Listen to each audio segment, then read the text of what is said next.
The idea behind decomposing functions is that you take a larger function and you make it become a composite of two smaller ones.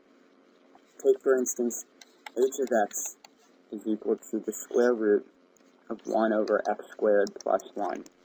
There are a number of ways we could express this as two or more functions, but one way to look about it is to see what's happening with the inner function, which I could take to be this, and what's happening with the outer function, which I could take to be this piece.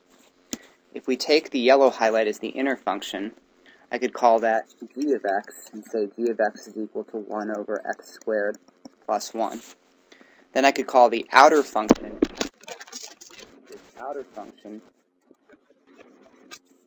is equal to the square root of x.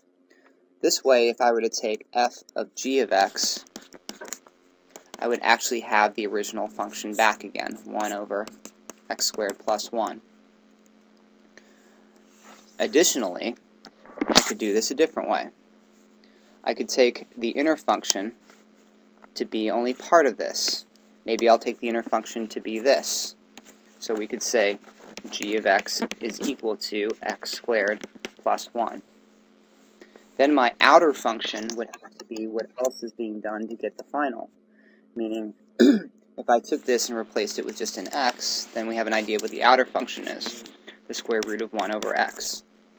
There are a number of ways to use this process to generate a composition of functions. But again, the idea is that when we combine them, we should get the original one back again. The bigger picture concept is that we're taking complicated functions like this, and we're breaking them down into simpler ones.